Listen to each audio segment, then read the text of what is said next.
ජය පිරිත් දේශනාව මානව ඉතිහාසයේ පහළ වූ ආශ්චර්යමත් මනුෂ්‍යයා තථාගත බුදුරජාණන් වහන්සේය. සාරා සංඛ්‍ය කල්පලක්ෂයක් පෙරුම් දම් පුරා ගුණයින් නුවණින් රූපශ්‍රීයෙන් මෙන්ම තේජසින් අද්විතීය වූ අනූපමේය වූ ඒ මහෝත්තමයන් වහන්සේගේ අපරිමිත වූ මහා පුරුෂ ලක්ෂණයන්ගෙන්ද අසීති අනුව්‍යංජන ලක්ෂණානුභාවයෙන්ද 108ක් වූ මගුල් ලකුණු වලින්ද සවනක් රැස් දහරින්ද උන්වහන්සේ පිරූ දසපාරමී උපපාරමී පරමත්ත පාරමී බලයෙන්ද බුද්ධ ධම්ම සංඝ යන රත්නත්‍රයේ ආනුභාවයෙන්ද නවලෝකෝත්තර ධර්මානුභාවයෙන්ද මෙත්තා මුදිතා කරුණා උපේක්ෂා ආදී ගුණ බලයෙන්ද ඔබගේ සියලු දෙහැමි ප්‍රාර්ථනාවන් ඉෂ්ට වේවා. සියලු සම්දිටු දෙවි දේවතාවුන්ගේ බලයෙන්ද චතුරාර්ය සත්‍ය සංඛ්‍යාත පරම සත්‍යයේ බලයෙන්ද ඔබේ ආයුෂ වැඩේවා. ධනය වැඩේවා. යසස වැඩේවා. සුවසිත වැඩේවා. දුක් රෝග බිය දුරු වේවා. ශෝක උපද්‍රව දුරු වේවා. අනතුරු විපත් දුරු වේවා. ඔබට සැපවත් ජීවිතයකට මාර්ගය සැලසේවා. සිරිති මති තේජෝ ජය සිද්ධි මහිද්දිමා ගුණං අපරිමිත පුඤ්ඤාධිකාරස්ස සබ්බන්තරාය නිවාරණ සමත්තස්ස භගවතෝ අරහතෝ සම්මා සම්බුද්දස්ස ද්වන්තිං සමහා පුරිස ලක්ඛනානුභාවේන අසිත්‍යනුභ්‍යංජන ලක්ඛනානුභාවේන අට්ඨුත්තර සතමංගල ලක්ඛනානුභාවේන චබ්බං නරං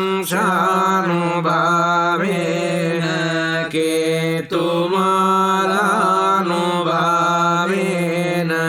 දස පාරමිතානුභාවේන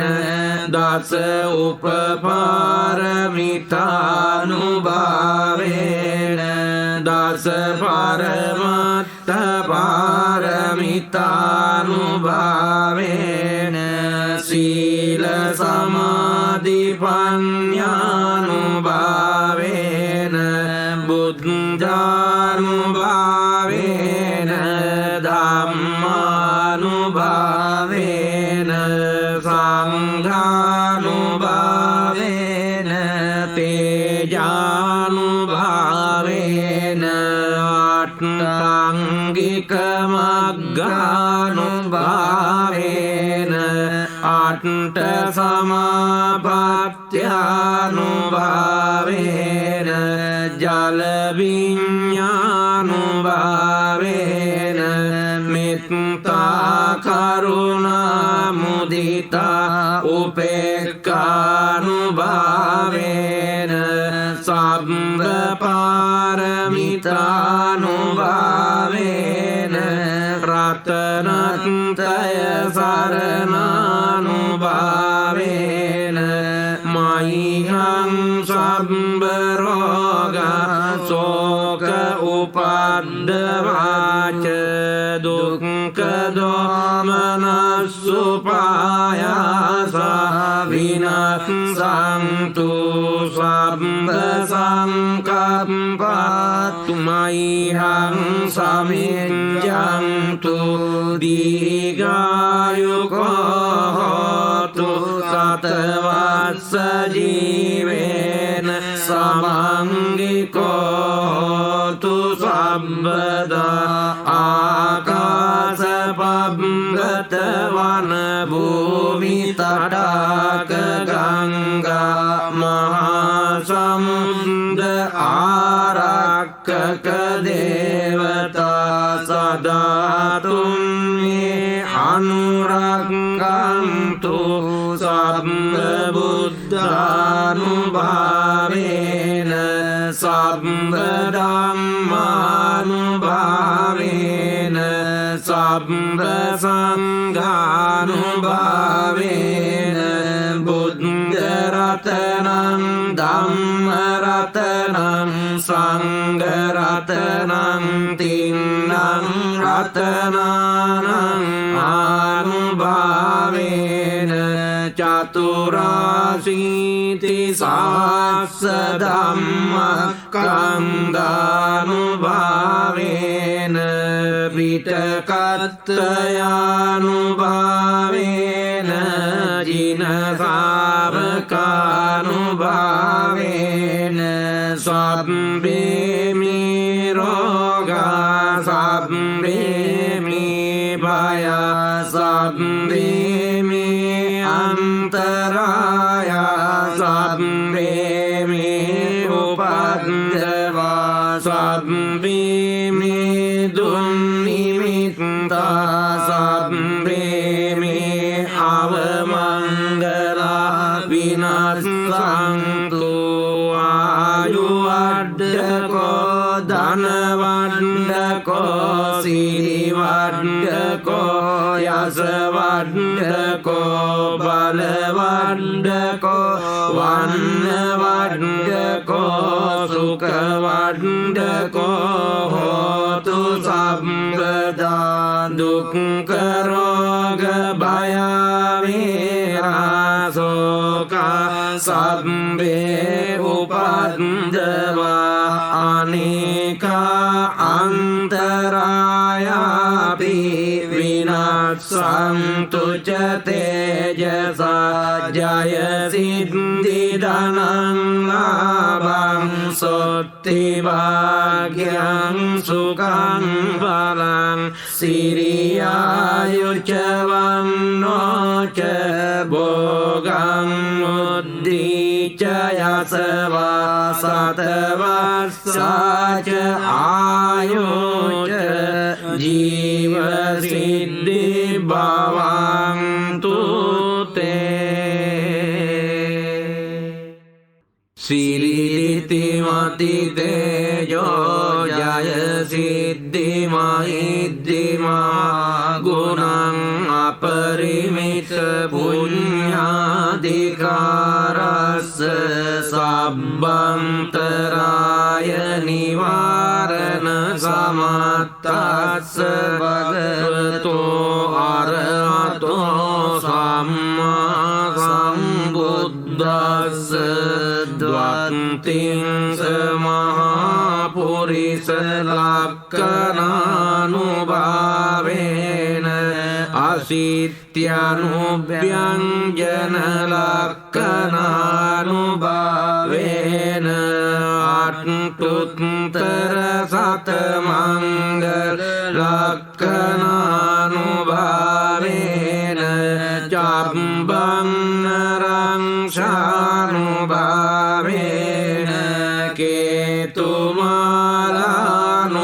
කේතුමාලානුභාවේන දස පාරමිතානුභාවේන දස උපපාරමිතානුභාවේන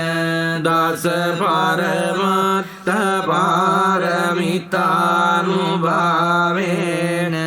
සීල සමාධි පඤ්ඤානුභාවේන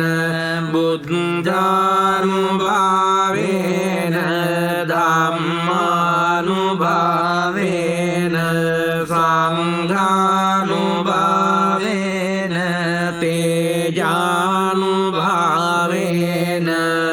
අට්ඨාංගික මග්ගානුභාවේන අට්ඨ සමාපත්ත්‍යානුභාවේන ජල විඤ්ඤානුභාවේන මෙත්තා කරුණා මුදිතා උපේක්ඛානුභාවේන සබ්බ පාරමිතානුභාවේන රතනත්තය සරණානුභාවේන මයිහං සම්බරෝග සෝක උපද්දවාච දුක්ඛ දෝමනස්සුපායාස විනස්සන්තු සම්බ සංකප්පත්තු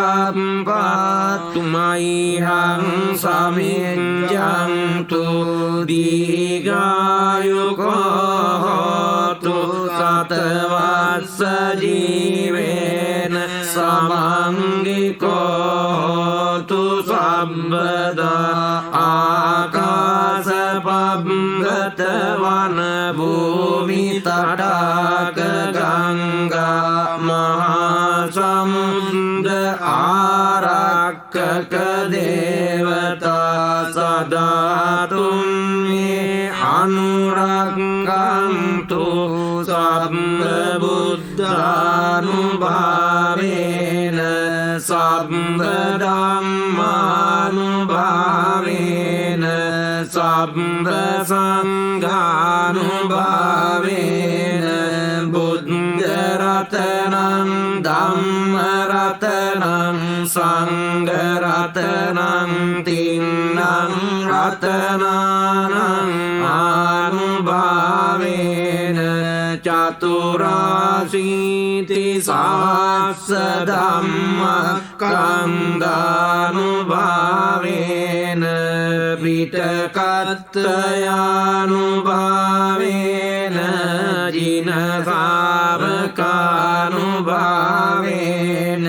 සබ්බේ මේ රෝගා සබ්බේ මේ භය සබ්බේ මේ අන්තරාය සබ්බේ මේ උපද්දවා සබ්බේ මේ දුන්නිමිත්තා සබ්බේ මේ අවමංගලා විනස්සන්තු ආයුවඩ්ඩකෝ ධනවඩ්ඩකෝ සිරිවඩ්ඩකෝ යසවඩ්ඩකෝ බලවඩ්ඩකෝ වන්නවඩ්ඩකෝ සුඛවඩ්ඩකෝ හෝතු සම්පදා දුක්ඛ රෝග භය වේරාසෝක සබ්බේ උපද්දවා අනේක අන්තරායාපි විනස්සන්තු ච තේජසා ජය සිද්ධි ධනං ලාභං සොත්ති භාග්‍යං සුඛං බලං සිරියායුච වන්නෝ ච භෝගං උද්ධීච යසවා සතවස්සාච ආයෝච ජීව සිද්ධි භවන්තු සිරිලිතිමති තේජෝ ජය සිද්ධි මහිද්දිමා ගුණං අපරිමිත පුඤ්ඤාධිකාරස්ස සබ්බන්තරාය නිවාරණ සමත්තස්ස භගවතෝ අරහතෝ සම්මා සම්බුද්දස්ස ද්වත්තිං සමහා පුරිස ලක්ඛනානුභාවේන අසිත්‍යනුභ්‍යංජන ලක්ඛනානුභාවේන අට්ඨුත්තර සතමංගල ලක්ඛනානුභාවේන චම්බං නරං කේතුමාලානුභාවේන දස පාරමිතානුභාවේන දස උපපාරමිතානුභාවේන දස පරමත්ත පාරමිතානුභාවේන පාරමිතානුභාවේන සීල සමාධි පඤ්ඤානුභාවේන බුද්ධානුභාවේන ධම්මානුභාවේන සංඝානුභාවේන තේජානුභාවේන අට්ඨාංගික මග්ගානුභාවේන අට්ඨ සමාපත්ත්‍යානුභාවේන ජල විඤ්ඤානුභාවේන මෙත්තා කරුණා මුදිතා උපේක්ඛානුභාවේන සබ්බ පාරමිතානුභාවේන රතනත්‍රය සරණානුභාවේන මයිහං සබ්බ රෝගා සෝක උපද්දවාච දුක්ඛ දෝමනස්සුපායාසා විනස්සන්තු සබ්බ සංකප්පත්තු මයිහං සමිඤ්ඤන්තු දීඝායුකෝ හෝතු සතවස්ස ජීවේන සමංගිකෝ හෝතු සම්බදා ආකාශ පබ්බත වන භූමි තටාක ගංගා මහා සමුද්ද ආරක්කක දේවතා සදාතුන් මේ අනුරක්ඛන්තු සබ්බ බුද්ධානුභාවේන සබ්බ ධම්මානුභාවේන සබ්බ සංඝානුභාවේන බුද්ධ රතනං ධම්ම රතනං සංඝ රතනං තින්නං රතනානං ආනුභාවේන චතුරාසීති සාස්ස ධම්මස්කන්ධානුභාවේන පිටකත්තයානුභාවේන ජින ශාවකානුභාවේන සබ්බේ මේ රෝගා සබ්බේ මේ භය සබ්බේ මේ අන්තරාය සබ්බේ මේ උපද්දවා සබ්බේ මේ දුන්නිමිත්තා සබ්බේ මේ අවමංගලා විනස්සන්තු ආයුවඩ්ඩකෝ ධනවඩ්ඩකෝ සිරිවඩ්ඩකෝ යසවඩ්ඩකෝ බලවඩ්ඩකෝ වන්නවඩ්ඩකෝ සුඛවඩ්ඩකෝ හෝතු සම්පදා දුක්ඛ රෝග භය වේරාසෝකා සබ්බේ උපද්දවා අනේකා අන්තරායාපි විනස්සන්තු ච තේජසා ජය සිද්ධි ධනං ලාභං සොත්ති භාග්‍යං සුඛං බලං සිරියායුච වන්නෝ ච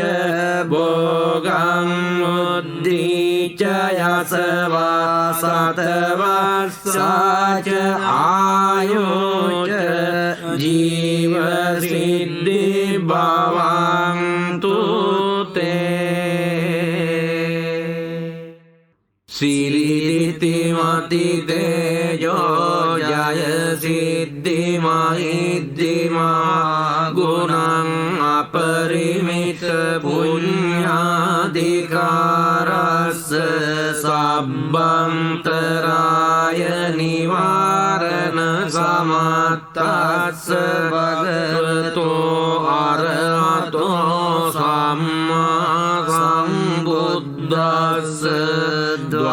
තිංස මහාපුරිස ලක්ඛනානුභාවේන අසිත්‍යනුභ්‍යංජන ලක්ඛනානුභාවේන අට්ඨුත්තර සතමංගල ලක්ඛනානුභාවේන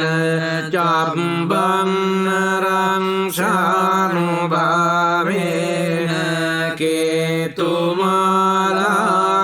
කේතුමාලානුභාවේන දස පාරමිතානුභාවේන දස උපපාරමිතානුභාවේන දස පරමත්ත පාරමිතානුභාවේන සීල සමාධි පඤ්ඤානුභාවේන බුද්ධානුභාවේන ධම්මානුභාවේන සංඝානුභාවේන තේජානුභාවේන අට්ඨාංගික මග්ගානුභාවේන අට්ඨ සමාපත්ත්‍යානුභාවේන ජල විඤ්ඤානුභාවේන මෙත්තා කරුණා මුදිතා උපේක්ඛානුභාවේන සබ්බ පාරමිතානුභාවේන රතනත්‍රය සරණානුභාවේන මයිහං සබ්බ රෝග සෝක උපද්දවාච දුක්ඛ දෝමනස්සුපායාස විනස්සන්තු සබ්බ සංකප්පත්තු මයිහං සමිඤ්ඤන්තු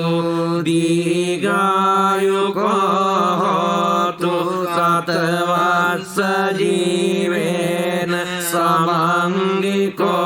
හෝතු සම්බදා ආකාශ පබ්බත වන භූමි තටාක ගංගා මහා සමුද්ද ආරක්කක දේවතා සදාතුන් මේ අනුරක්ඛන්තු සබ්බ බුද්ධානුභාවේන සබ්බ ධම්මානුභාවේන සබ්බ සංඝානුභාවේන බුද්ධ රතනං ධම්ම රතනං සංඝ රතනං තින්නං රතනානං ආනුභාවේන චතුරාසීති සාස්ස ධම්මස්කන්ධානුභාවේන පිටකත්තයානුභාවේන ජින ශාවකානුභාවේන සබ්බේ මේ රෝගා සබ්බේ මේ භය සබ්බේ මේ අන්තරාය සබ්බේ මේ උපද්දවා සබ්බේ මේ දුන්නිමිත්තා සබ්බේ මේ අවමංගලා විනස්සන්තු ආයුවඩ්ඩකෝ ධනවඩ්ඩකෝ සිරිවඩ්ඩකෝ යසවඩ්ඩකෝ බලවඩ්ඩකෝ වන්නවඩ්ඩකෝ සුඛවඩ්ඩකෝ හෝතු සම්පදා දුක්ඛ රෝග භය වේරාසෝක සබ්බේ උපද්දවා අනේකා අන්තරායාපි विनाशन्तु च तेजसा जय सिद्धिधनं लाभं सोत्तिभाग्यं सुखं बलं सिरियायुच वन्नो च भोगं बुद्धि च यशवा सतवस्सा च आयु च जीवसिद्धि भवन्तु ते सिरितिमति तेजो जय सिद्धिमहिद्धिमा गुणं अपरिमित पुण्याधिकारस्य सब्बन्तराय निवारण समत्तस्य भगवतो अरहतो सम्मा सम्बुद्धस्य द्वान्तिंस महापुरुष लक्षणानुभावेन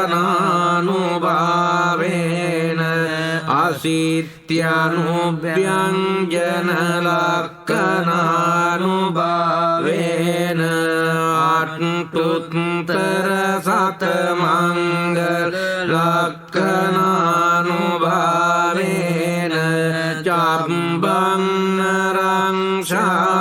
चाम्बन्नरंशानुभावेन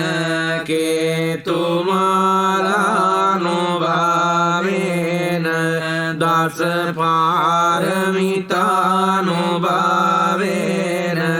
दश उपपारमितानुभावेन दश परमत्त पारमितानुभावेन शील समाधि पञ्चानुभावेन बुद्धानुभावेन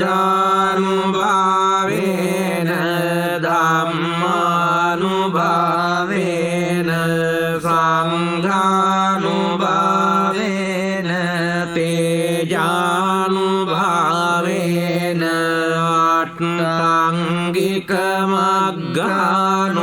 आष्टाङ्गिकमग्गानुभावेन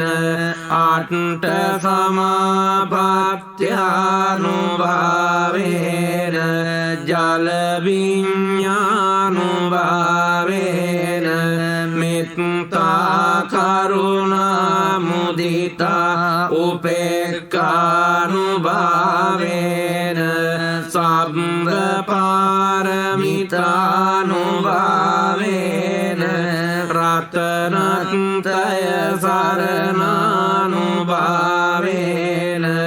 मह्यं सम्बरोगा शोक उपद्रवाच दुःखदोमनस्सुपायासा विनाशन्तु सर्वसङ्कल्पात् मह्यं समिञ्जन्तु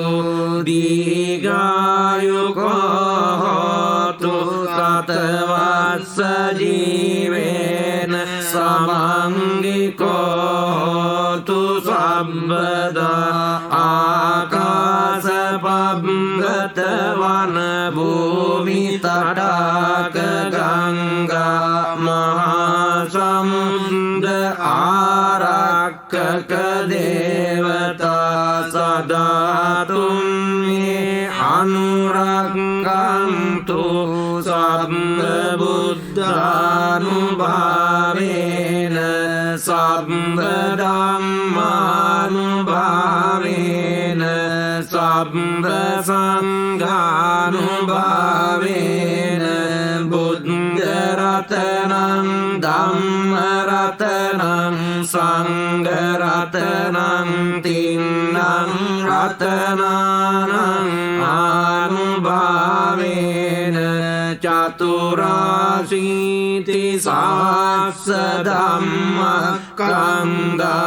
चतुराशीतिसहस्रधम्मस्कन्धानुभावेन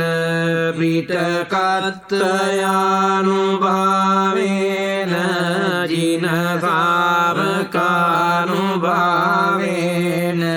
सर्वे मे रोगा सर्वे मे भया सब्बे मे अंतराया सब्बे मे उपद्रवा सब्बे मे दुर्निमित्ता सब्बे मे अवमंगला विनाशन्तु आयुवड्डको धनवड्डको सिरिवड्डको यशवड्डको बलवड्डको वन्नवड्डको सुखवड्डको होतु सर्वदा दुःखरोग भयाविराशोका सब्बे उपद्रवा अनेका अंतरायापि विनाशन्तु च तेजसा जय सिद्धिधनं लाभं सोत्तिभाग्यं सुखं बलं सिरियायुर्जवन्नो च भोगं बुद्धि च यशवा सतवत्सा च आयु च जीवसिद्धि भवन्तु ते सिरितिमति तेजो जय सिद्धिमहिद्धिमा गुणं अपरिमित पुण्याधिकारस्य सब्बन्तराय निवारण समर्थस्य भगवतो अरहतो सम्मा सम्बुद्धस्य द्वान्तिंस महापुरुष लक्षणानुभावेन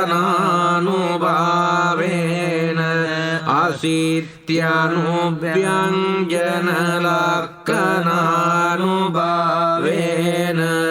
अष्टोत्तर शतमङ्गल लक्षणानुभावेन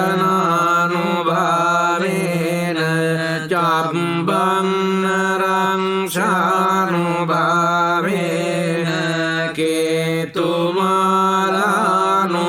केतुमालानुभावेन दश पारमितानुभावेन दश उपपारमितानुभावेन दश परमत्त पारमितानुभावेन शील समाधि पञ्चानुभावेन बुद्धानुभावेन धम्मानुभावेन संघानुभावेन तेजानुभावेन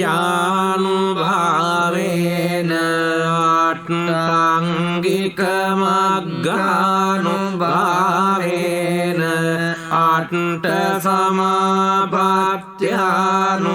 आट्टसमापत्यानुभावेन जलविज्ञानुभावेन मित्ता करुणा मुदिता उपेक्षानुभावेन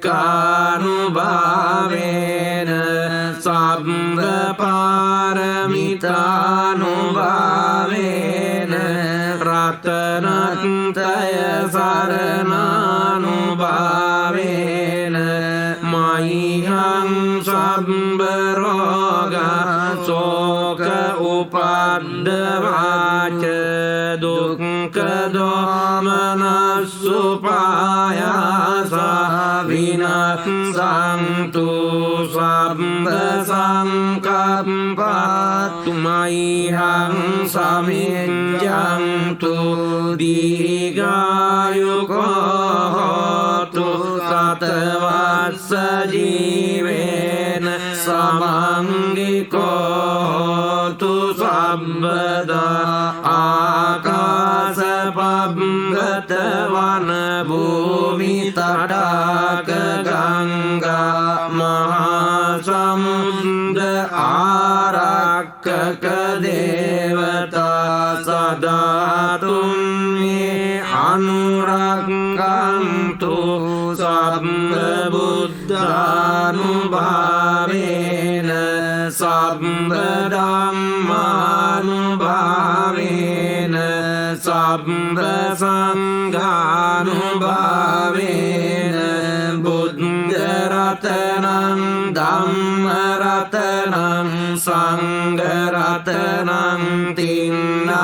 රතනානං ආනුභාවේන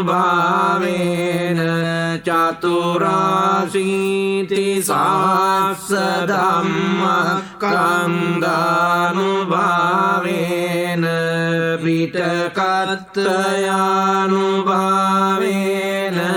ජින ශාවකානුභාවේන සබ්බේ මේ රෝගා සබ්බේ මේ භය සබ්බේ මේ අන්තරාය සබ්බේ මේ උපද්දවා සබ්බේ මේ දුන්නිමිත්තා සබ්බේ මේ අවමංගලා විනාශන්තු ආයුවඩ්ඩකෝ ධනවඩ්ඩකෝ සිරිවඩ්ඩකෝ යසවඩ්ඩකෝ බලවඩ්ඩකෝ වන්නවඩ්ඩකෝ සුඛවඩ්ඩකෝ හෝතු සම්පදා දුක්ඛ රෝග භය වේරාසෝක සබ්බේ උපද්දවා අනේක අන්තරායාපි විනාශන්තු ච තේජසා ජය සිද්ධි ධනං ලාභං සොත්ති භාග්‍යං සුඛං බලං සිරියායුච වන්නෝ ච භෝගං උද්ධීච යසවා සතවස්සාච ආයෝච ජීව සිද්ධි භවන්තු තේ සිරිති මති තේජෝ ජය සිද්ධි මහිද්දිමා ගුණං අපරිමිත පුඤ්ඤාධිකාරස්ස සබ්බන්තරාය නිවාරණ සමත්තස්ස භගවතෝ අරහතෝ සම්මා සම්බුද්දස්ස ද්වත්තිං සමහා පුරිස ලක්ඛනානුභාවේන අසිත්‍යනුභ්‍යංජන ලක්ඛනානුභාවේන අට්ඨුත්තර සතමංගල ලක්ඛනානුභාවේන චබ්බං නරංශානුභාවේන කේතුමාලානුභාවේන දස පාරමිතානුභාවේන දස උපපාරමිතානුභාවේන දස පරමත්ත පාරමිතානුභාවේන සීල සමාධි පඤ්ඤානුභාවේන බුද්ධානුභාවේන ධම්මානුභාවේන සංඝානුභාවේන තේජානුභාවේන අට්ඨාංගික මග්ගානුභාවේන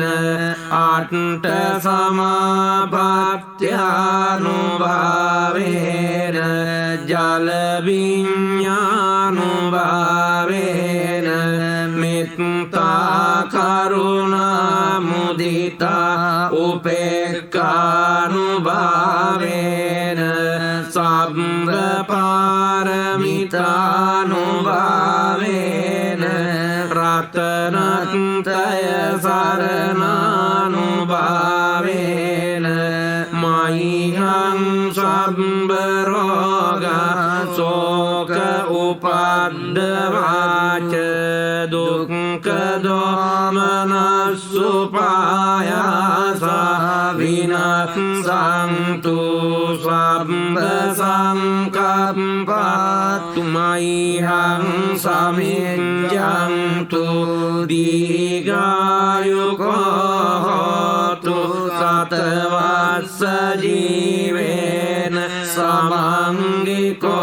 හෝතු සම්බදා ආකාශ පබ්බත වන භූමි තටාක ගංගා මහා සමුද්ද ආරක්කක දේවතා සදාතුන් මේ අනුරක්ඛන්තු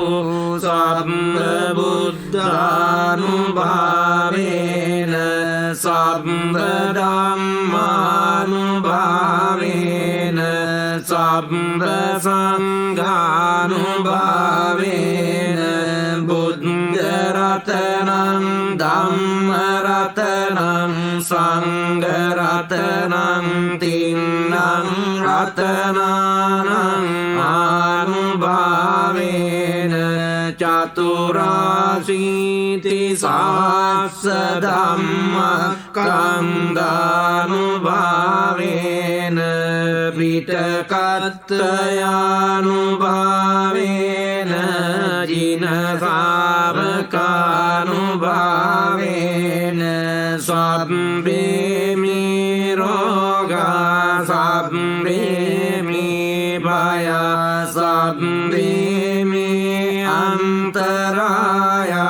සබ්බේ මේ උපද්දවා සබ්බේ මේ දුන්නිමිත්තා සබ්බේ මේ අවමංගලා විනස්සන්තු ආයුවඩ්ඩකෝ ධනවඩ්ඩකෝ සිරිවඩ්ඩකෝ යසවඩ්ඩකෝ බලවඩ්ඩකෝ වන්නවඩ්ඩකෝ සුඛවඩ්ඩකෝ හෝතු සම්පදා දුක්ඛ රෝග භය වේරාසෝක සබ්බේ උපද්දවා අනේක අන්තරායාපි විනස්සන්තු ච තේජසා ජය සිද්ධි ධනං ලාභං සොත්ති භාග්‍යං සුඛං බලං සිරියායුච වන්නෝ ච භෝගං උද්ධීච යසවා සතවස්සාච ආයෝච ජීව සිද්ධි භවා